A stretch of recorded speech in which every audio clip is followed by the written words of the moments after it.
Fala pessoal, estamos aqui para mais uma gravação do podcast Política Brasil e a gente sempre trabalhando na busca intensa pela verdade, né? Nós não somos donos da verdade, mas a gente busca encontrá-la, na certeza de que a maior virtude que o ser humano possa ter é essa busca sincera, essa investigação sincera.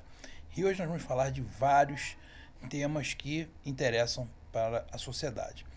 E aí eu iria pedir para vocês, se pudessem se inscrever já no nosso canal, compartilhar. Vocês sabem que a gente teve o nosso canal derrubado há poucos meses, então a gente está com um novo canal, então eu peço a vocês se você puder se inscrever no canal. E eu vou apresentar para vocês o nosso convidado de hoje, que é muito importante a gente ter essa comunicação com os jovens. Hoje tem um jovem aqui para falar com a gente, que foi um prazer eu ter conhecido. Ele tem feito um trabalho fenomenal. E esse aqui eu estou aqui com o Sávio, vou passar para ele se apresentar para você. Quantos anos, Sávio? 19 anos. 19 anos, já está aí nessa batalha, eu vou passar. Sávio, se apresenta aí para o pessoal. O Alexandre, em primeiro plano, agradecer o convite. Realmente muito importante que nós tenhamos esse diálogo. Meu nome é Sávio Campos, eu tenho 19 anos, comecei recentemente a produzir conteúdos no Instagram, no TikTok, e sempre com aqueles obstáculos que, infelizmente, a direita encontra, porque há uma massificação da esquerda muito forte nas mídias sociais. Mas comecei a produzir o conteúdo e de lá para cá é sempre tentando mostrar o caos que acontece na universidade e tentando transpassar as informações coerentes, sobretudo aos jovens, para que tenham uma linguagem um pouco mais informal e que tenha uma capilaridade maior aos jovens. Então eu tento realmente formar essa consciência nos jovens, muito inspirado no Nicolas Ferreira, que ele foi esse pioneiro dessa voz conservadora da juventude, e eu tento sempre fazer esse trabalho nesse sentido e realmente agradeço muito, Alexandre, a oportunidade de estar aqui. Show de bola, vamos conversar então. Sábio, deixa eu fazer uma pergunta para você e colocar uma reflexão, né? A gente sabe que a esquerda está no Brasil há muitos anos, né? A gente está aqui em 2023, mas em 1922, há mais de 100 anos, Sim. Você já tinha a fundação do Partido Comunista, que Sim. foi fundado pelo Luiz Carlos Prestes aqui na cidade de Niterói, aqui no Rio de Janeiro. E você vê que até hoje a direita tem dificuldade de formar um partido, você tem que encontrar um partido. Hoje tem uma movimentação grande aí, o PL abraçando também, como de repente a principal casa, mas tem outros partidos também que abraçam pessoas com pensamento conservador.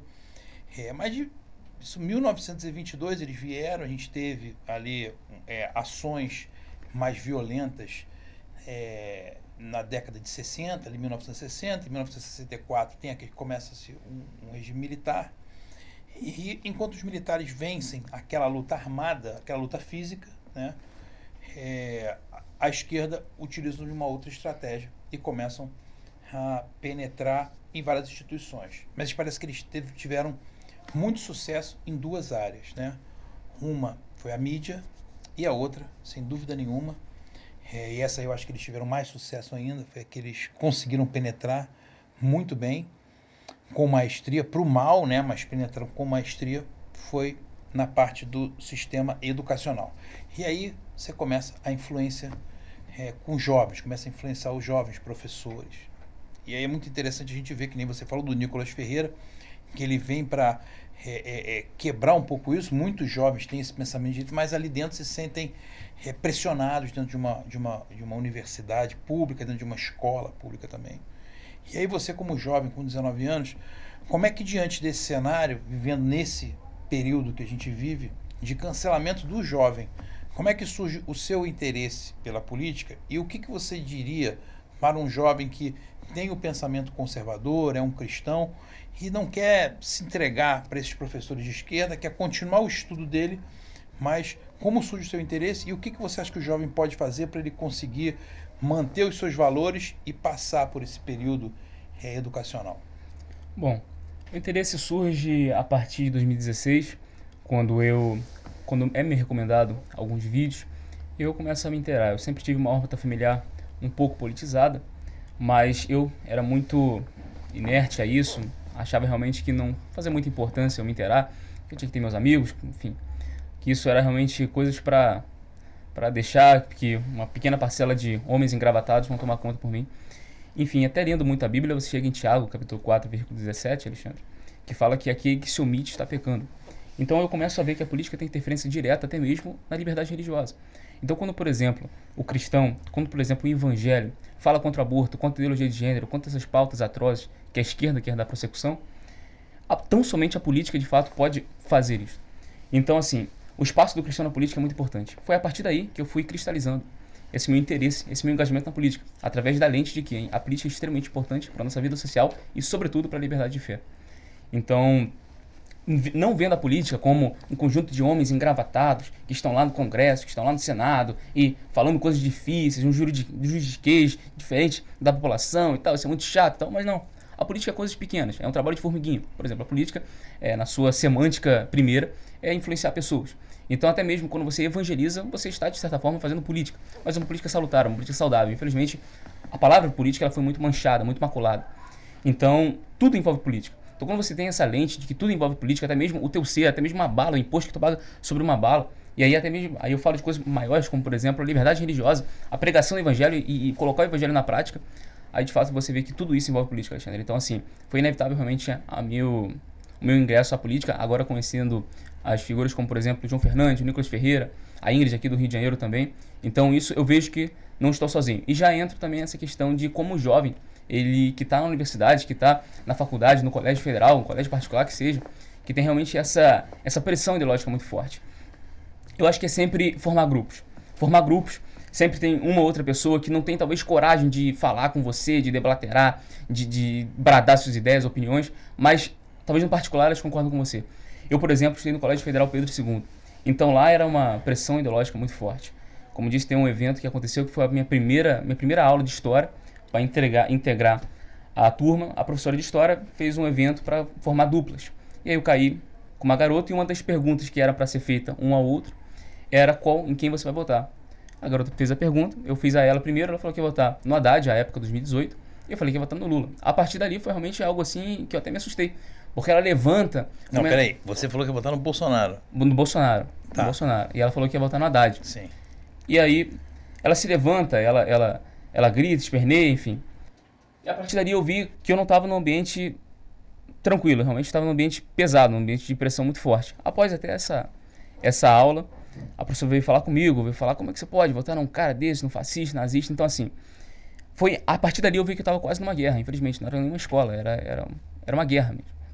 Então, eu fui conversando com algumas pessoas que concordavam comigo. Eu acho que esse foi um forte muito grande. Pessoas que concordam com você, que você vê que não está sozinho. Porque realmente você enfrentar a maré sozinho, isso te estimula fortemente. E é uma das armas que eles querem fazer, realmente, de estimular aquele que pensa diferente. E nesse exercício no Pedro II, a gente tem um problema com o Pedro II já de longa data. Era uma escola de referência, né? O meu pai estudou no Pedro II, então eu sempre cresci ouvindo Pedro II. É um colégio federal que ele, inclusive... a sua existência consta na Constituição Federal. Sim. No Rio de Janeiro, se eu não me engano, a gente tem 12 unidades do Colégio Pedro II, com milhares de alunos, mas é um colégio que está totalmente dominado, né? O próprio Tarcísio Mota, do PSOL, que foi o vereador mais votado no pleito de 2020, e agora é deputado federal, inclusive um dos nomes cotados para ser candidato pelo PSOL a prefeito do Rio, o Tarcísio Mota, ele sai como professor de dentro, né, do Pedro II, e você vê um apoio a ele muito grande dos alunos, né? E isso não é de graça, é claro que existe uma doutrinação. E a gente já enfrentou várias batalhas aí com grupos aí de pais de alunos do Pedro II que, de certa maneira, viam os seus filhos sendo influenciados, né, ideologicamente ali dentro, e os pais ficavam extremamente preocupados, e aí procuravam algum tipo de auxílio. E aí você vê como essa pergunta é capciosa, né? Em quem você vai votar e tal, para te expor naquele ambiente. Quando você colocou isso, que você iria votar para o Bolsonaro, outros alunos também se posicionaram ao seu lado, ou ali a grande maioria era, de fato, já tinha um voto determinado na esquerda? Como disse, Alexandre, talvez 60%, 70% esteja massificado, mas assim, o resto pode até votar no Bolsonaro, mas pela pressão que é feita, pelo medo da exposição, pelo medo da vergonha, da ignomínia que vai ser apresentada, eles preferem se calar. Então, quando uma pessoa se torna referência, fala, não, eu de fato vou votar no Bolsonaro, eu de fato tenho esses princípios, esses ideais, outras pessoas começam a se levantar. Mas naquele primeiro momento, as pessoas que não criticavam preferiam ficar caladas. As pessoas que iam votar no Bolsonaro preferiam ficar caladas, porque realmente eu entendo até eles, de certa forma. É uma pressão muito forte, é uma exposição pública muito forte, é uma exposição de vergonha. A partir dali, do Aravante, eu tive 3 amigos lá dentro, que sempre faziam os trabalhos, porque era quase inviável você formar outras conexões. Ninguém queria você em grupo nenhum. Com certeza. Ninguém vai querer um fascista, um nazista, ninguém vai querer. Ninguém vai querer, entre aspas, um cara que defende morte de gays, enfim, com eles. Que vai matar os homossexuais, as mulheres, os índios, todos. Vai destruir o meio ambiente. Exatamente. Então, realmente, essa criação de narrativas é extremamente complexa. Mas uma questão que passa o amadurecimento da direita é a gente criar comunicação com o jovem. E a importância da participação de pessoas como você. Você falou da Ingrid, a Ingrid já vem aqui hoje, que ela não conseguiu colocar na agenda dela. A gente ia conversar nós três. Mas a importância de vocês comunicarem isso. Porque às vezes não adianta. Eu ainda me sinto um jovem, mas já tenho 43 anos.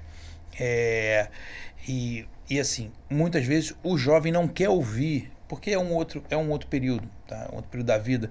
Às vezes o jovem não quer ouvir quem tem 40, quem tem 50, quem tem 60, e pode achar até um político como Bolsonaro alguma coisa mais antiquada. Sim. Pode até concordar com os valores, mas a forma de falar pode não agradar. Sim. Então é necessário que você tenha o jovem para comunicar com o jovem. Então a importância desses jovens se levantarem é muito grande. E eu acho que vocês têm que se levantar, cada vez mais criar as formas de conexão para vocês poderem trazer o maior número de pessoas. É como salvar as pessoas, né? Você salvar, porque quem vota em bandido, em abortista, né? Essas ligações todas que a gente vê da esquerda hoje é realmente muito preocupante. Você vê um jovem no início da vida, às vezes defendendo isso. Mas não quer dizer que aquela pessoa é ruim, porque eu votei no Lula, tá? Eu votei no Lula na primeira eleição dele. Se você procurar depois no YouTube, nessa época, não sei se você já viu isso, mas tinha o teu pai deve ter visto isso, tinha um vídeo no YouTube, tá no YouTube, e esse vídeo era a campanha do Lula. Todos os artistas, naquela época a gente não tinha redes sociais, então todos os artistas que a gente admirava cantavam aquela música, que se chamava Brilha uma Estrela, e era um negócio super emocionante, você ficava com lágrimas nos olhos. E hoje, quando eu vejo o jovem, às vezes defendendo a esquerda, eu falo assim, poxa, eu não posso nem falar que esse jovem é uma pessoa ruim, porque ele está sendo manipulado, assim como em determinado momento eu também não tinha nenhum outro contraponto, via os artistas que eu admirava, todos eles, artistas de novela, cantores, todos eles ali cantando com o Lula, falando que o Brasil ia ser diferente e tal, e aquilo mexe contigo, você vai lá e vota, e às vezes não analisa os valores, você às vezes não entra nesse debate. Então, o que a gente puder explicar o máximo possível para trazer esses jovens, isso é importante demais. Então, parabenizo você aí e todos os jovens por isso. Agora, vou fazer uma outra pergunta, sei que você é católico, e a gente sabe que o Brasil é o país no mundo hoje com o maior número de cristãos, sendo católicos, evangélicos, espíritas também, a gente tem uma gama muito grande de cristãos, e eu dou graças a Deus por isso. Porém, a gente sabe que, de certa maneira, eles foram colocando uma narrativa na cabeça das pessoas de que política e religião não se misturam, tá? Então acabava que grandes líderes cristãos não se envolviam com política, porque essa narrativa ficou sendo a narrativa dominante por muito tempo. E o que aconteceu foi que os cristãos foram afastados. Você tem um percentual enorme de cristãos no Brasil, mas se você pegar a representação desses cristãos no Congresso Nacional, não bate, né? A representação não tem essa proporção pelo número de eleitores que tem. E aí então muitos cristãos foram votando na esquerda, né? Muitos cristãos foram votando na esquerda. E aí eu te pergunto, qual é a sua visão que você tem do cristão que vota na esquerda? Se é possível um cristão ser de esquerda, o cara ser católico, ser evangélico, mas votar no PT, votar no PSOL, ser católico, ser evangélico, mas defender a liberação de droga, defender o aborto, defender a hipersexualização de jovens com 7, 8 anos. Então, é possível a pessoa ter isso? Me parece que não, mas a gente sabe que tem pessoas que parece um absurdo, mas a gente vê pessoas defendendo isso. Como é que você vê isso e qual é a sua posição em relação a isso? De fato, Alexandre, você abordou essa distinção, essa perfídia de que política e religião não podem se misturar, com certeza isso desde do iluminismo, para, claro, criar cada vez mais espaço àqueles que querem dar prossecução às suas pautas anticristãs. Então, claro, se não tem oposição dos cristãos lá dentro defendendo seus valores, seus princípios, eles vão poder dar continuidade naquilo que eles querem e ferir os cristãos que vão aceitar tranquilamente. Então isso foi construído. Tanto que você chega hoje pessoas aí que se dizem cristãs, mas que votam 13. Eu conheço muitas pessoas nesse sentido também. Eu como católico, mas se eu falar a importância, eu como católico digo que a bancada evangélica, por exemplo, é a nossa aliada extrema no Congresso Nacional. Porque o que eles querem, de fato, é que a gente entre nessa guerra, dentro dessa guerra teológica, se perca nela e não nos unamos em prol daquilo que nós compartilhamos, que é o Evangelho. Então é muito importante que todos aqueles que realmente compartilham dos princípios do Evangelho, dos princípios de Cristo, que lutam por eles, que se unam, católicos, evangélicos, que é muito importante. Agora, de fato, o próprio catecismo da Igreja Católica é muito claro, no seu catecismo 2425, que fala que é condenável o socialismo e o comunismo. Porque são... A gente pega, por exemplo, atualmente, o que Marx defendia, por exemplo, no seu Manifesto Comunista? Ele defendia a extinção da família. Inclusive, ele até fala que isso é algo que é difícil digerir até mesmo para os comunistas mais radicais.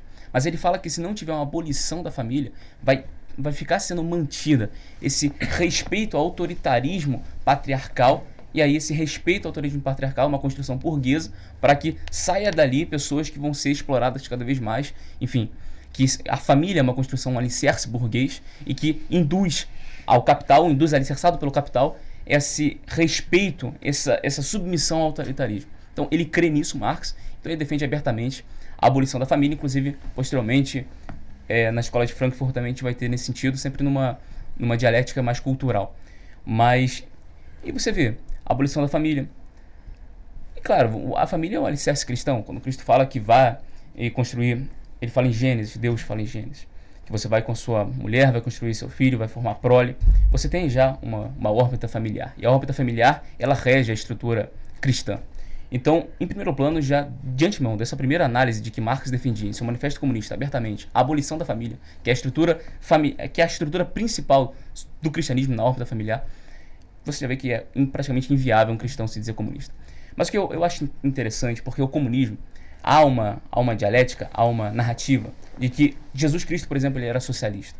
Inclusive, Flávio Dino disse que em Atos, por exemplo, os apóstolos dividiam os seus pertences, vendiam suas casas, dividiam. Agora, tem um problema.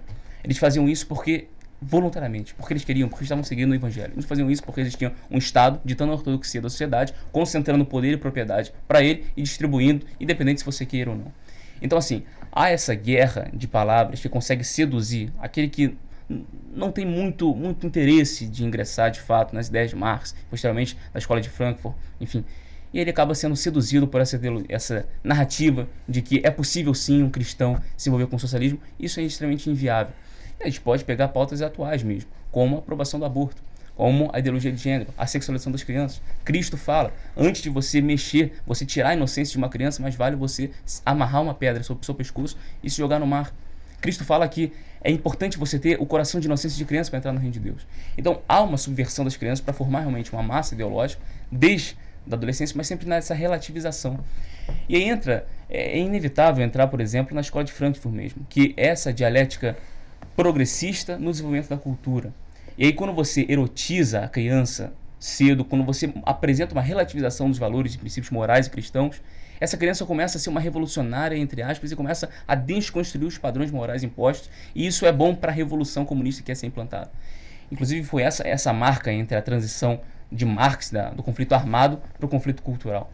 Então eu até entendo, de certa forma, as pessoas que se dizem cristãs acabarem entrando nesse balaio de que é possível um cristão apoiar o socialismo, e claramente o catecismo explora isso, aborda isso muito certo, mas a pessoa que tem um mínimo de honestidade intelectual, que vê o que a esquerda de fato quer, que é ideologia de gênero, que é a erotização das crianças, aborto, legalização das drogas, escravizar jovens de suas mães, deixar mães... isso tudo é inviável a pessoa ela ter o segmento comunista e cristão. Basta vermos o que os comunistas faziam com os cristãos, por exemplo. Na Romênia, na União Soviética, existiam as câmaras de gelo, em que os cristãos entravam nas câmaras de gelo, ficavam lá até praticamente morrer, depois eles tiravam os cristãos de lá em forma de tortura. Porque se você não aceitasse de fato o manifesto comunista, você não aceitasse a abolição da família e tudo aquilo que o comunismo quer ingerir goela abaixo, você era torturado e morto. Então, assim, é impressionante como a esquerda, de certa forma, ela consegue trabalhar numa guerra cultural através de palavras, através do domínio de palavras, de tal forma que apresente algo tão atroz que é o comunismo, que defende a abolição da família, que defende a relativização dos valores cristãos, que defende a relativização dos princípios cristãos, que defende ideologia de gênero, que defende o aborto, que defende tudo que a Bíblia prega ser contra. Ele apresenta isso de uma forma adocicada, apresenta isso de uma forma como se fosse ingerível, é bom. Chega no absurdo de pessoas acreditarem de fato que Cristo era socialista. Então, assim, essa guerra de narrativas, ela entra muito forte nas universidades, nos colégios. E se a criança, se o adolescente não tiver dentro da órbita familiar uma estrutura sólida dos valores racionais do cristianismo, ele acaba embarcando nisso. Mas é isso, você não acha que de repente a gente como direita, a gente erra pelo fato de tentar explicar isso de uma maneira muito fria e não da maneira pela qual eles fazem? Porque o Gramsci falava isso, né? Não adianta você atacar os tanques, essa guerra a gente não vai vencer. Adianta, você tem que entrar pela cultura, pela mídia. E a escola de Frankfurt vem muito bem com isso. Você vê, tem vários autores lá, o Horkheim, o Herbert Marcuse, que é o que fala da sexualização, o Theodor Adorno. Então, o Theodor Adorno, o Paulo Freire se inspirou no Theodor Adorno, você tinha a teoria crítica, né, que eles criticam tudo e todos, e hoje o jovem ele é extremamente crítico. Você vê que tem jovens que, na verdade, eles criticam o Lula e o Bolsonaro, só que na reta final entre o corrupto e o genocida, ele prefere votar no corrupto. Sim. Então, o jovem é muito crítico, e aí ele se coloca num patamar acima da... Se você critica todo mundo, então você é a pessoa que está sempre certa, né? Então, a gente tem essa dificuldade. Mas aí eles entram através da música, através dos seriados. E essa penetração, por mais que a gente tente explicar, às vezes, eu já tentei, em muitos eventos, explicar de forma doutrinal como se formou, estudei muito sobre a escola de Frankfurt, como foi essa formação, mas parece que isso não cola tanto. É difícil colar tanto. Enquanto a esquerda vem com um discurso muito mais atrativo, né? Pessoal, escuta aqui a Anitta, e a Anitta vai falar de festas, e de farras, e mulheres seminuas no palco, né? E todo esse mundo do pecado que é oferecido para o jovem, parece que o atrai de uma maneira muito forte. Como a gente, como direito, parece que nos últimos tempos, o que faltou, né? A formação desses produtos culturais, trazendo as verdadeiras virtudes do ser humano, e não o pecado, mas trazendo as verdadeiras virtudes. Eu acho que esse lado a gente ainda não conseguiu. A gente conseguiu contrapor um discurso, mas de repente a gente ainda não conseguiu trazer esse lado cultural. Não sei se o presidente, uma das formas que o presidente Bolsonaro poderia... Não sei se é o presidente. Não sei se no próprio governo Bolsonaro, a gente poderia ter ficado naqueles 4 anos, de repente ter suavizado um pouco, não sei se é possível isso, de repente essa disputa, essa guerra de narrativas com a esquerda, e ter trabalhado um pouco nessa parte cultural. Então acho que isso é muito importante. Você vê hoje, a maioria dos cantores sertanejos, eles votaram no Bolsonaro, porém, você não vê uma música sertaneja falando de família, mas você vê falando de traição. Você não vê uma música sertaneja falando de produção no campo, produção rural, mas não vê falando de família, mas você vê falando de que tá com saudade do ex e coisas assim. E isso eu não sei se faltou um pouco para a própria direita. E aí a gente perdeu o jovem. E aí a gente perdeu essa conexão com o jovem. Não sei nem se isso é possível, a gente fazer esse caminho de volta de maneira pela qual está impregnada já o movimento de esquerda. Como é que você vê essa visão da cultura, do trabalho da cultura da direita e da esquerda? O que você acha que está faltando para a gente poder criar essa comunicação com pessoas que estão abertas só para comunicação cultural e não para, eu tenho uma reunião política, a pessoa não quer ir. Essa live aqui é super legal, mas é o quê? Não é de política, não quero assistir. Mas a pessoa vai ouvir a música, a pessoa vai ver o seriado e isso vai atrair ela. O que você acha que a direita pode fazer para a gente trazer um pouco isso para o nosso lado, essa parte da influência cultural? Alexandre, de fato, a direita ela precisa ser mais palpável naquilo que ela apresenta, na verdade que ela apresenta. Agora, fato é que a esquerda defendendo a relativização dos valores, dos princípios, é muito mais fácil apresentar um jovem que está recém-chegado ao mundo. Quando você fala, você pode fazer o que você quiser, você é livre para não ter autoridade de pai, de mãe, você é livre para não ter autoridade de um Deus, de um Criador, você é livre para seguir na relativização.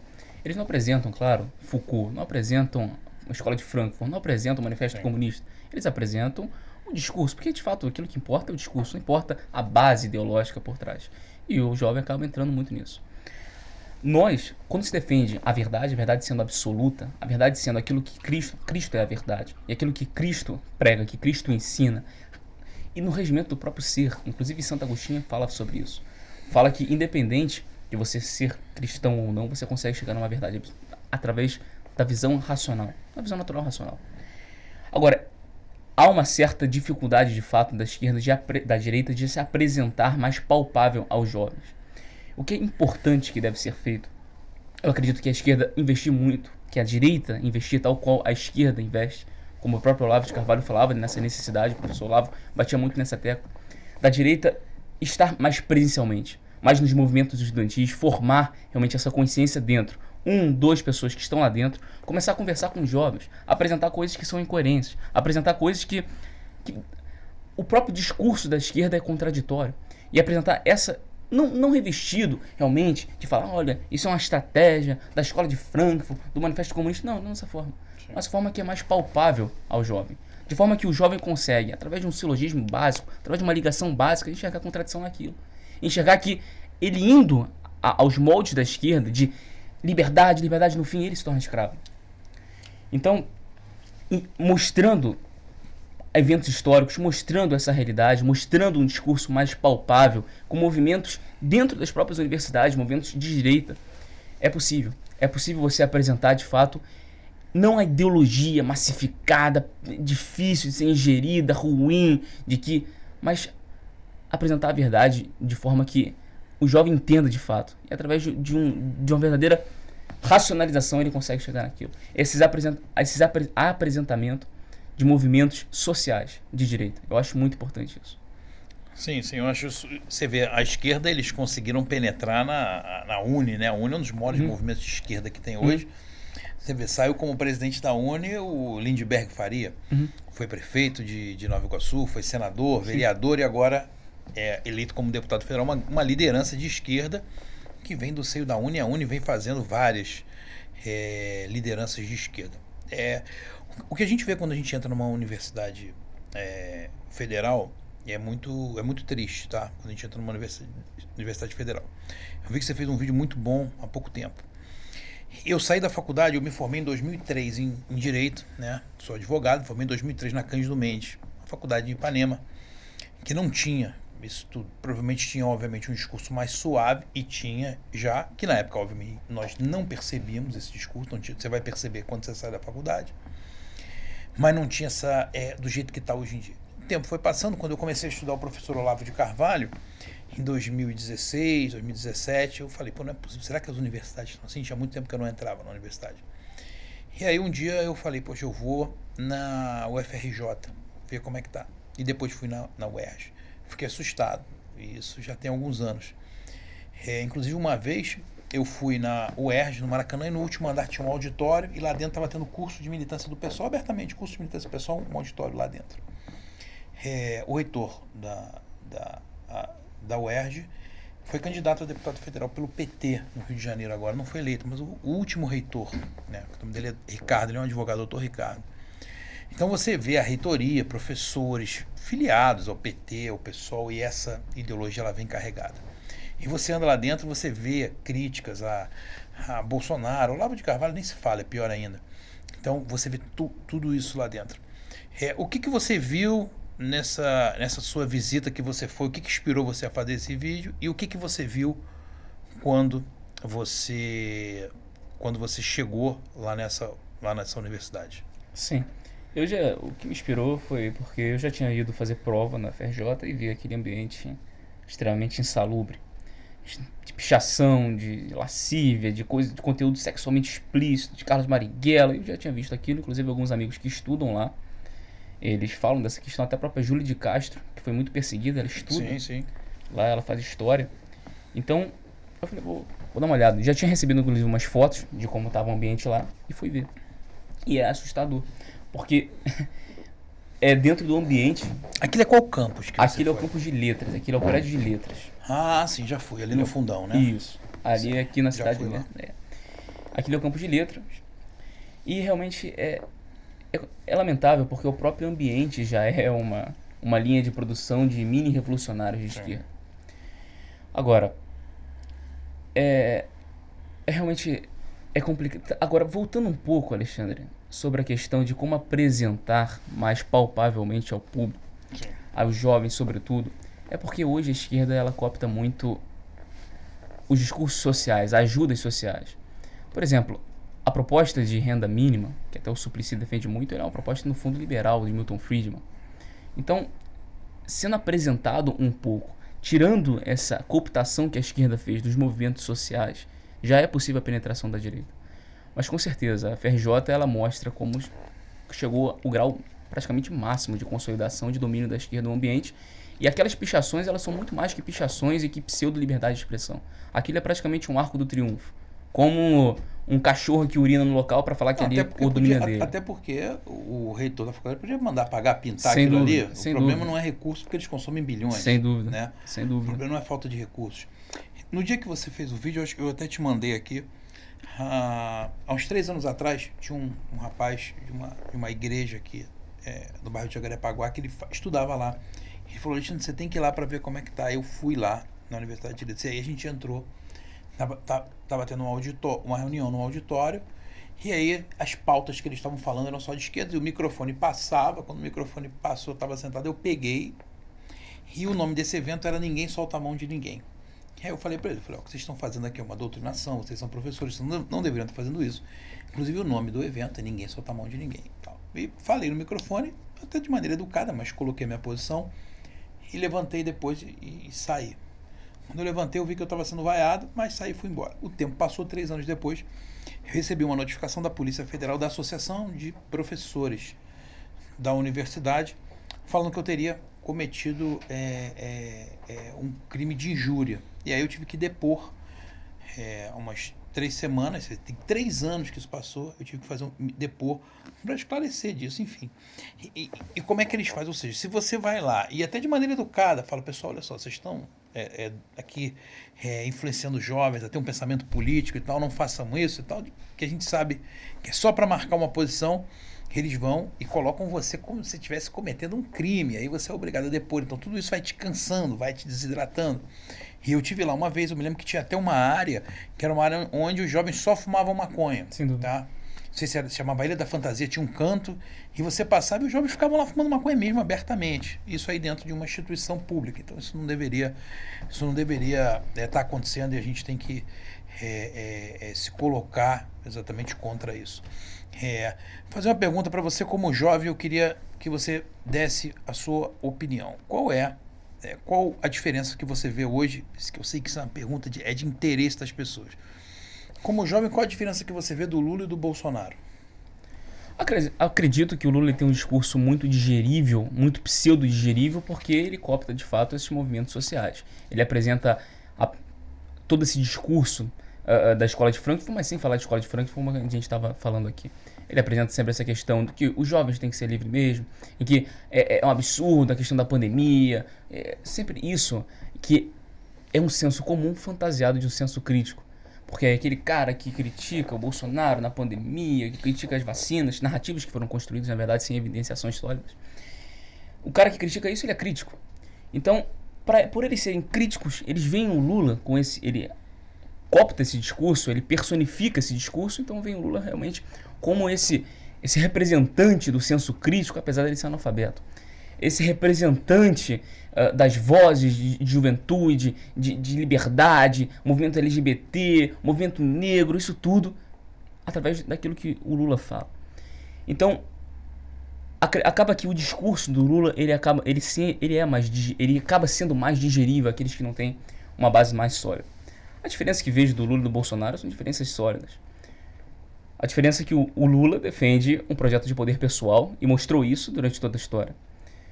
Tanto os desvios que ele fez, mas ele não tem princípios nenhum. Inclusive, tem até um fatídico acontecimento que ele tem uma imagem de Cristo, ele passa a mão na imagem e fala: eu voltei e você vai voltar também. Então ele mostra que o Lula ele não tem interesse nenhum de perscrutar de fato o que é o evangelho, perscrutar o interesse popular. Ele quer de fato formar pessoas que são dar migalhas às pessoas e essas pessoas serem controladas. Há aquela máxima que é atribuída a Stalin, que é controle as migalhas, controle a comida e você controla o povo.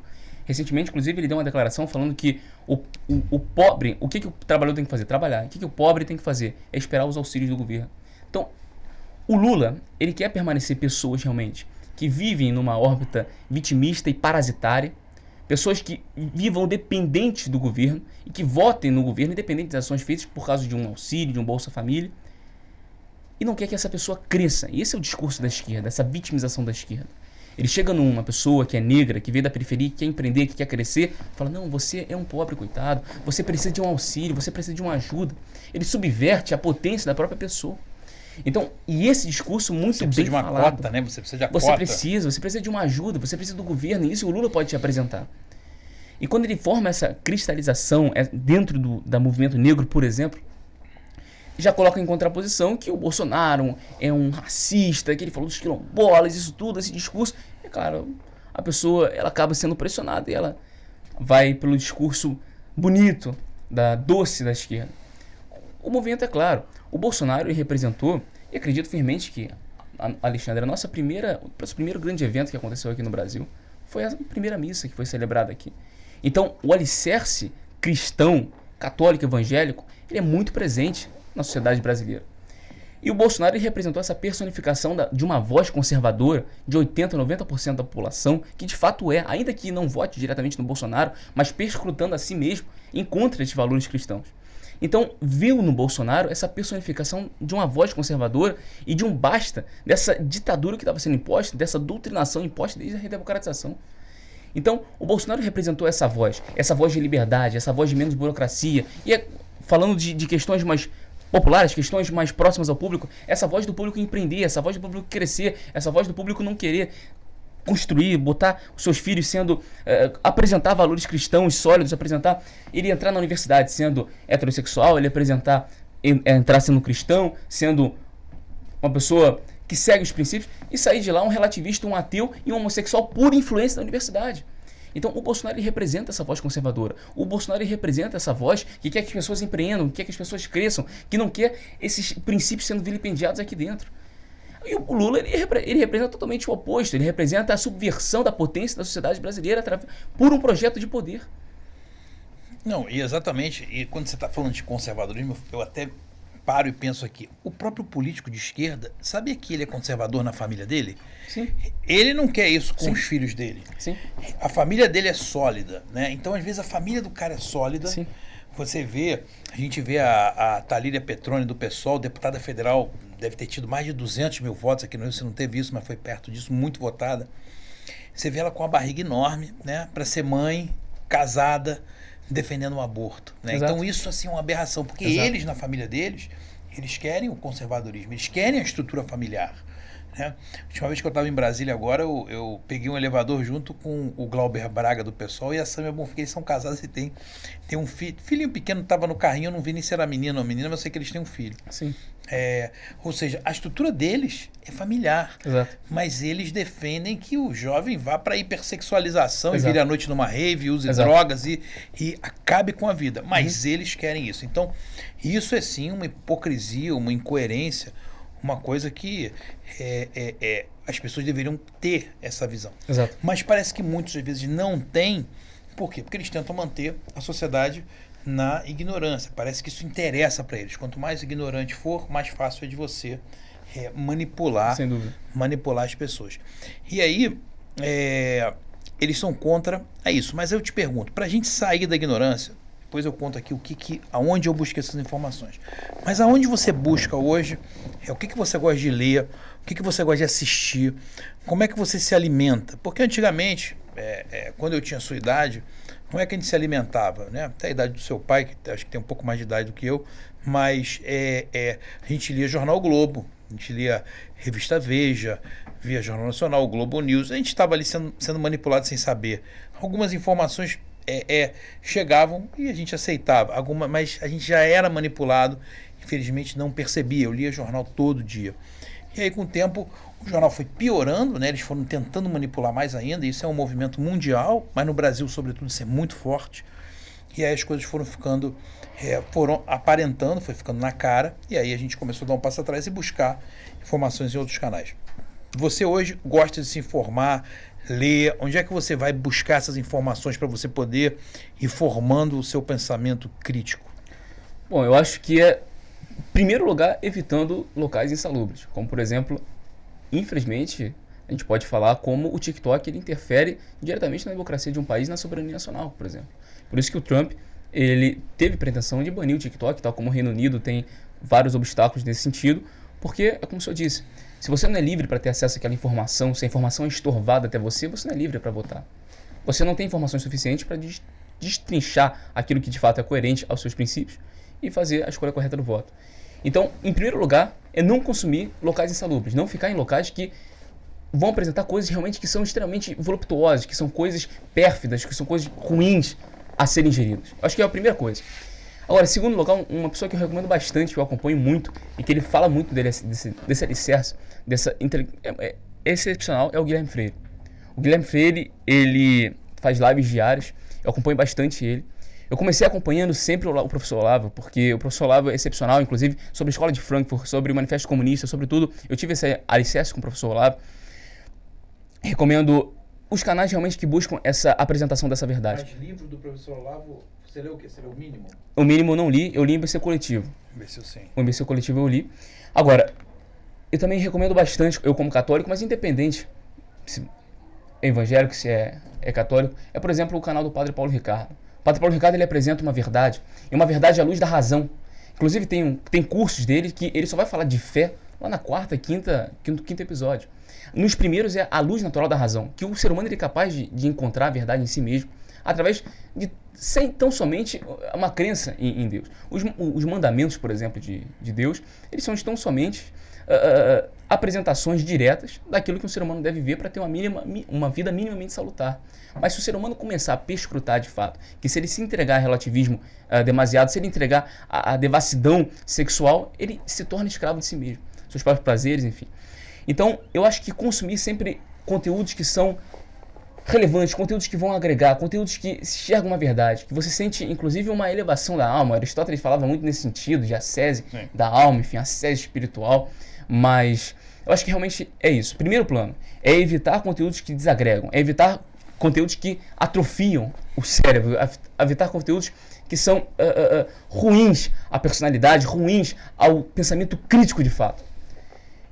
A massificação ideológica, mas os conteúdos que eu abordo bastante, que eu gosto bastante de consumir, são os livros do professor Olavo, li o Mínimo. Eu também leio para cristalizar uma base de fé, que é C.S. Lewis. C.S. Lewis também é excelente. Posso falar também o próprio Guilherme Freire que eu citei aqui. Então é isso, é evitar conteúdos que atrofiam o cérebro, evitar conteúdos que querem cada vez estorvar a intelectualização da massa, através de um projeto de poder muito maior, mas não vou entrar nesse mérito. E consumir esses conteúdos que de fato agregam, que são, por exemplo, aqui eu cito nominalmente o Padre Paulo Ricardo e o Guilherme Freire, que são duas pessoas para adentrar muito importante para uma formação de um encontro da verdade. Sim, não, e o professor Olavo, ele faleceu, mas a obra está mais viva do que Sem nunca, dúvida. né? Inclusive tem a estreia do filme dele agora, mas você pode fazer os cursos, COF, eu fiz anos o COF, e tô sempre, são mais de 550 aulas que tem ali gravadas, então tem videoaulas, são muito boas. E o que você falou do TikTok é interessante, a gente não sabe como é que eles formam aquele algoritmo, mas no Brasil, o algoritmo que eles descarregam aqui é sexualização. Sem dúvida. Então, se você abre o TikTok, vai aparecer um montão de gente ali seminua, Sem né? dúvida. Você não tem conteúdos para enriquecer, para agregar. É muito isso. Então, quando eu fiz o meu TikTok, eu pego o vídeo e posto. Eu nem olho. Tanto que eu não sigo ninguém. Eu nem procuro. Eu só Sim. posto ali. A gente sabe que tem uma trava muito grande para palavras Sim. e tal. Mas, às vezes, é um canal para a gente ir colocando algumas Sim. coisas. Mas, realmente, foi o que você falou. Ali você vê um lixo muito grande. Vamos mudar um pouquinho de assunto aqui, trazer o assunto para a realidade. Realidade não, isso é muito a realidade. Trazer para o momento, né? Para esse momento que essa semana no canal Brasil 247, que é um canal de esquerda, né? Um canal que abertamente apoiou o PT em 2022. Sim. E eles foram fazer uma entrevista com o Lula. Hoje de manhã eu vi até a deputada Bia Kicis falando, ela não chamou de presidente Lula, falou que é a pessoa que está sentada na cadeira no Palácio do Planalto. Então foi a entrevista com o Lula, e o Lula falando que em determinado momento que pensava em vingança do Sérgio Moro. E no dia seguinte, né, estoura uma operação que o PCC teria gasto 5 milhões de reais para alugar imóveis e carros e tal, tudo próximo, para tentar matar o Sérgio Moro e um promotor de justiça também, que foi um promotor que realizou uma ação contra o primeiro comando da capital. Enquanto isso, no Rio de Janeiro aqui, no nosso estado, sobretudo na nossa cidade, o Comando Vermelho avança a toca de caixa, né? Domina áreas, invade áreas e aumenta o consumo de drogas, aumenta a criminalidade. E boa parte da população está, de fato, desesperada com isso. A gente vê notícias, você vê o ministro da Justiça, o Flávio Dino, ele entra no Rio de Janeiro com carros filmados, pretos, numa visita não oficial, que não estava na agenda, ninguém sabia, mas foi filmado. Ele entra numa região que a maioria das pessoas que moram ali são pessoas boas, mas uma região dominada também pelo Comando Vermelho, que qualquer pessoa que entraria ali com um carro com isso filme, provavelmente iria tomar tiro no vidro do carro. E ele entra ali como se ele estivesse na casa dele. A gente vê o ministro Flávio Dino também falando que não está preocupado com as armas na mão de bandidos, mas sim nas armas na mão dos cidadãos de bem. E a gente não vê uma posição do governo federal firme contra essas organizações criminosas monstruosas que tem, como é o caso do PCC e do Comando Vermelho. Qual a ligação que você acha que os partidos de esquerda têm com essas organizações do crime essas organizações de tráfico de drogas, que são esses exércitos paralelos? Qual a ligação que você acha que eles têm? Alexandre, eu posso aqui me embasar em duas frases de próprios membros do primeiro comando da capital. Um deles disse que tinha um diálogo cabuloso com o PT, e o próprio Marcola declarou apoio numa ligação grampeada ao Luiz Inácio Lula da Silva. Muito forte. Eu acredito que nos porões do Ministério da Justiça atualmente há coisas muito sombrias acontecendo, como você falou sobre a situação do Flávio Dino entrar na maré, como se nada estivesse acontecendo, entrar lá com isso filme, com carro preto, e claramente qualquer pessoa entrar daquela forma, ela vai ser cravejada de bala. E sobre inclusive tem esse relatos de filiados ao PT, que inclusive lavavam dinheiros ali com envolvimento muito estreito, um suspeito envolvimento muito estreito com o primeiro comando da capital. Então, com certeza, acredito que o narcotráfico, acredito que o tráfico ele é muito importante para o projeto e para a consolidação da esquerda. E a gente vê isso aí. Inclusive, Alexandre, eu vejo essa frase do Lula dizendo que queria ferrar, né? Usando aqui um eufemismo, queria ferrar o Sérgio Moro. Eu vejo isso como uma clara visão de que o conflito direto não foi totalmente abolido na ideia da esquerda. Claro, é importante a doutrinação cultural, mas esse ódio, esse rancor, isso que está entranhado na personificação do Lula e que ele verbalizou naquela fatídica entrevista com o Brasil 247, mostrou de fato que a esquerda ainda tem vínculos muito estreitos com o Manifesto Comunista de sua origem. O Manifesto Comunista que prega de fato o conflito armado direto. Ainda que investiu-se muito na guerra cultural, mas isso mostra muito claramente esse revanchismo que ainda existe de fato. E até o próprio Sérgio Moro abordou muito bem que quando o Lula fala que quer ferrar o Sérgio Moro, ele diz também que quer ferrar toda a população que foi favorável à prisão do Lula. E que existe sim esse revanchismo ainda intrínseco ao Cira, que é o Lula. Que esse personagem fabricado da campanha do PT de paz e amor, no fato, ele reveste, ele mascara o verdadeiro Lula, o Lula revolucionário, o Lula que falava que apoiava Adolf Hitler numa entrevista para Playboy, que apoiava Mao Tse Tung, um Lula de fato que falava, que defendia Marx, um Lula que defende abertamente coisas atrozes. Se você pegar aquele Lula, Alexandre, revolucionário, aquele Lula da década de 80, aquele Lula da barba preta, aquele Lula feroz, esse é o verdadeiro Lula, que nunca morreu. Essa é a alma do Lula. E para isso é muito claro que se tem um estreito ligamento com o crime organizado. Eu concordo com tudo que você falou e assim, ainda acrescento mais, né, para quem ainda não conheceu a história do Foro de São Paulo, que hoje, como a esquerda, eles mudam de nome, então hoje se chama Grupo de Puebla, né? O Foro de São Paulo tem ali como seu fundador um dos líderes das Farc, das Forças Armadas Revolucionárias da Colômbia, que são os maiores produtores de cocaína do mundo. O Comando Vermelho, o PCC, a Família do Norte, qualquer organização dessa que você dê o nome, eles não são produtores de drogas, eles são distribuidores de drogas. Eles compram a droga das Farc. E as Farc declarou apoio a Lula. O site do Partido dos Trabalhadores já emitiu artigos falando que eles são favoráveis às Farc, as Forças Armadas Revolucionárias da Colômbia. E é óbvio que eles querem o caos, porque a esquerda prefere o caos. Eles querem o crime, eles querem o consumo de drogas. Então tudo isso favorece eles. E aí a gente entra até numa pauta aqui que eu também quero ouvir a tua opinião, liberação de drogas. Você vê. Mas me aparenta... eles falam assim, não, tem que liberar a droga porque a droga é vendida de qualquer maneira, e se liberar a gente vai poder tributar e você vai poder empreender nesse segmento, e tentam trazer uma parte da sociedade que fala, peraí, isso seria uma oportunidade de negócio. Porém, a análise que a gente faz em relação à droga, não obstante vários países que liberaram, tudo piorou, os índices todos pioraram, né? Cidades entrando no caos onde liberaram a droga com esse argumento. Mas hoje a gente tem organizações criminosas tão grandes que se liberarem a droga, você fala assim, tá, eu vou montar uma lojinha de droga aqui.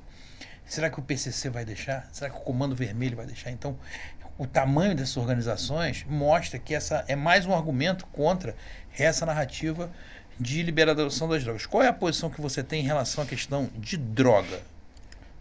A liberação das drogas é extremamente contra, até porque se eu tenho amor ao próximo, se eu tenho amor à minha família, se eu tenho amor aos meus, eu fosse contra a liberação das drogas. Mas claro, há esse revestimento desse discurso de que a liberação das drogas poderia ser bom para o empreendedorismo, até diminuir o consumo, digamos assim. Mas de fato a gente viu em países como, por exemplo, o Uruguai e vários outros exemplos, que foi um caos, um completo caos.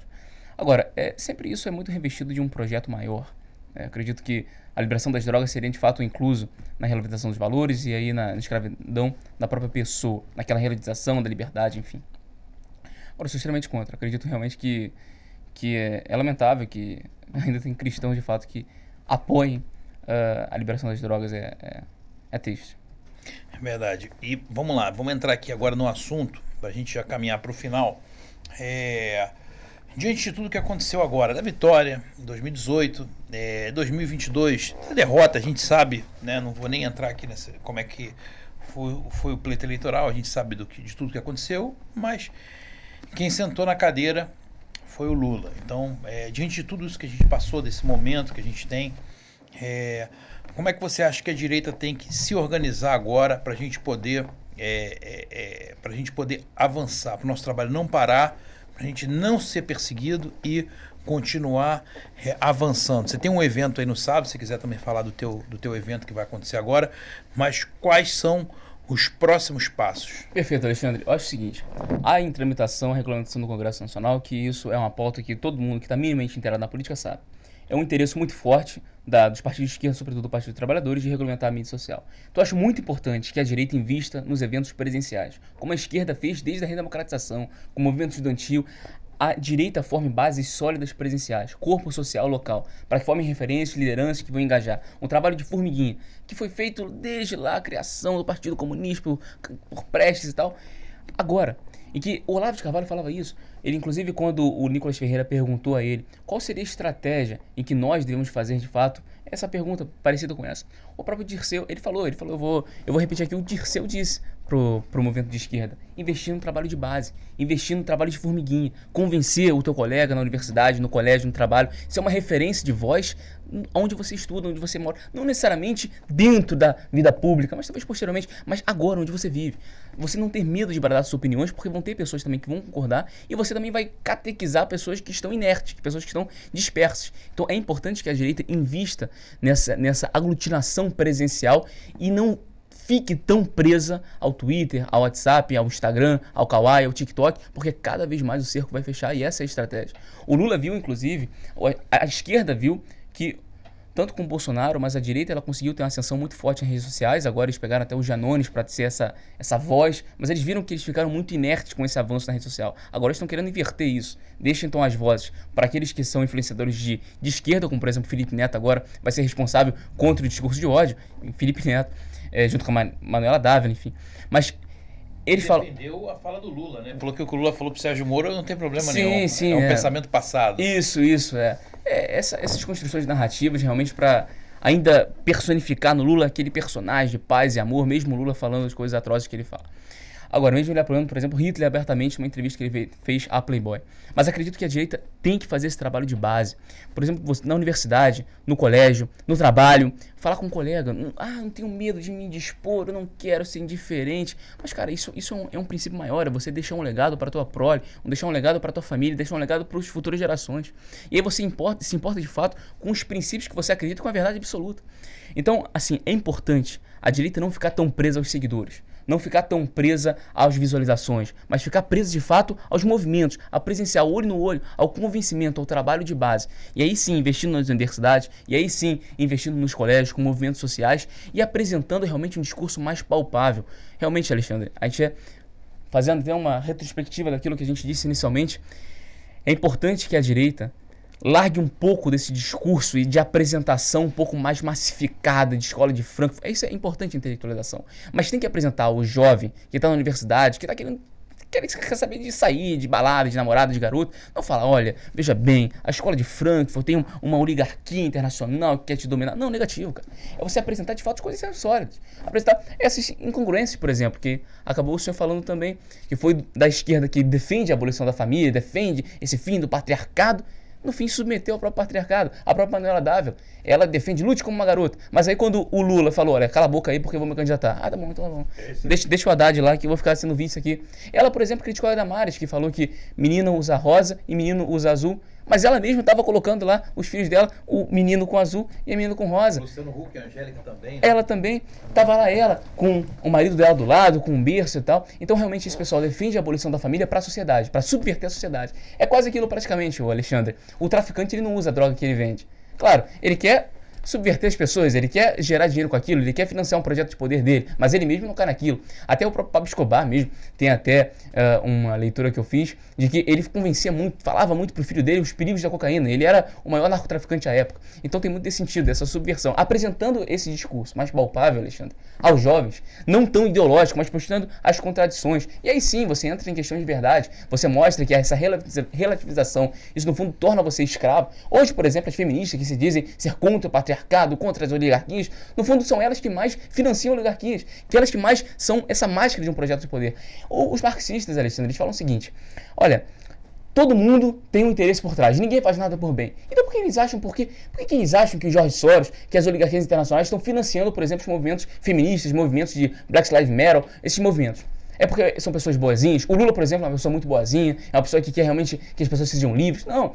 O marxismo, ele defende aquilo, ele defende o que for conveniente para ele chegar ao projeto de poder. Apresentar isso através de dados históricos e essa verdade aos jovens, esse discurso mais sólido, você consegue esse jovem entrar na verdade, como a esquerda faz há tanto tempo. De fato, enquanto a direita, às vezes, talvez por tanto tempo, ficou presa no Congresso Nacional, falando de alíquota tributária, falando de Milton Friedman, cara, a esquerda estava lá falando de, você passa fome, pega um trem lotado, não tem um biscoito para dar para teus filhos. Tocava no coração. Né? Tocava no coração da pessoa. A pessoa, cara, de fato eu vivo aquilo. De fato eu tô vivendo aquilo. Por isso que o Bolsonaro ele conseguiu uma ascensão muito forte. Porque ele falava a língua do povo. Ele falava o que o povo estava sentindo de fato. Não apresentava esse discurso politiquês, travestido, juridiquês.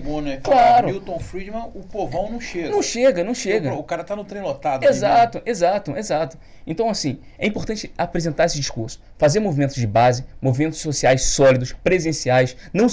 Claro, é importante a rede social, mas ter noção de que futuramente a rede social será fechada. A gente hoje vê no TikTok, por exemplo, você não pode falar nada que leve a um senso crítico, porque isso fere as diretrizes, Alexandre. No Instagram, por exemplo, quantas pessoas tiveram seus conteúdos excluídos? Então, é importante fixar nos movimentos presenciais, mostrar aos jovens, ser uma referência no trabalho, na escola, na universidade, um discurso palpável, as contradições da esquerda, a fim de chegar na verdade, mas não tão de forma massificada. E você acha que o Bolsonaro pode voltar em 2026? Sem dúvida. O Bolsonaro hoje ele é a maior referência, ele é a maior autoridade da direita no Brasil. Acredito que realmente que cristalizando esse trabalho de base, mostrando que essas narrativas que foram construídas durante a campanha e pela grande mídia eram falsas, eram pérfidas, tendo uma maior comunicação com o povão, com aquela pessoa que a informação não chega. Aquela pessoa que chega 6, 7 horas em casa, Alexandre, ela vai assistir Rede Globo. Porque é o que ela chega, ela às vezes não tem nem internet pro direito. Então, cadê? Aí ela abre a porta de casa, tá o vereador, tá o militante do PT, do PSOL, oferecendo uma cesta básica pra ele. Sim. Então, ele vê aquilo. Pagando um remédio, né? Tá dando remédio. Às vezes até o traficante paga o remédio. Paga, claro. Aí a pessoa começa a querer defender o traficante. Paga. Viu a questão do Nordeste, que não chegava, as inserções de rádio. Chegavam do PT, então falavam, Bolsonaro é um genocida, Bolsonaro falou isso, Bolsonaro falou aquilo, mas não chegava o Bolsonaro respondendo aquilo. Sim. Então, assim, é importante que não dependamos tanto das mídias sociais, disso tudo, e que nós sejamos os precursores desse trabalho de base. E aí sim, é possível o Bolsonaro voltar firmemente, porque esses valores estão intrínsecos à sociedade e muitas pessoas votaram no Lula, não porque são lulistas, ferrenhas, não, porque as pessoas acreditaram nas narrativas que lhe foram apresentadas pela Rede Globo, pela grande mídia, pelo obstáculos que foi colocado pelas redes sociais de chegar à informação coerente. E as pessoas acabaram falando, vou votar no Lula mesmo porque esse Bolsonaro é um genocida doente. Agora, se a gente mostrar a verdade através de desconstrução de narrativas, a gente consegue claramente o Bolsonaro voltar com muita força. E aqui parafraseando o Elon Musk fazendo uma adaptação. O Elon Musk disse que ele acredita firmemente numa vitória triunfante do Donald Trump agora na eleição presidencial dos Estados Unidos. Assim como nós acreditamos aqui, eu acredito firmemente numa eleição, numa vitória triunfante do presidente Bolsonaro em 2026, com certeza. Pessoal, esse é o Sávio. A intenção da gente estar ouvindo aqui é a gente criar essa conexão com os jovens. Você vê quanta coisa interessante que o Sávio trouxe pra gente. Então, vocês puderem se inscrever no canal. Eu vou aqui entregar de presente para ele aqui uma camisa da associação, tá? Pro Sávio. O Sávio vai ser um dos nossos convidados aí dos eventos que a gente vai fazer. Muito obrigado. Aqui, camisa para você, Sávio. Muito obrigado. A gente tá organizando um evento só de jovens. O Sávio vai ser um dos convidados a estar falando lá.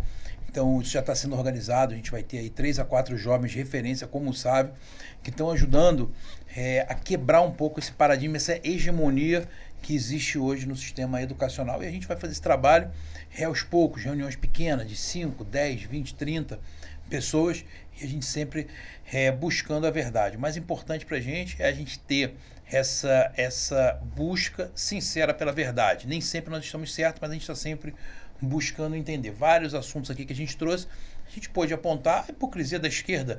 Não temos ódio contra o cara que é de esquerda, nada contra isso. A gente está só falando que aquilo que ele está falando não é coerente e cabe a você decidir. Se você fala assim, peraí, quem é que está mais próximo da verdade?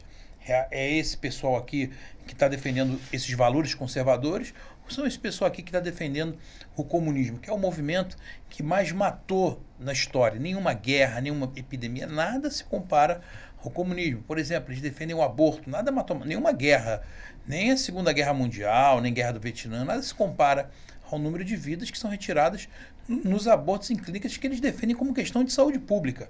Então a gente vai fazer esse trabalho para chegar ao maior número de pessoas para você poder fazer essa reflexão. Peço que vocês se inscrevam no canal. Vou passar para o Sávio para ele dar as considerações finais e depois eu mando meu abraço final para vocês. Sávio, por favor.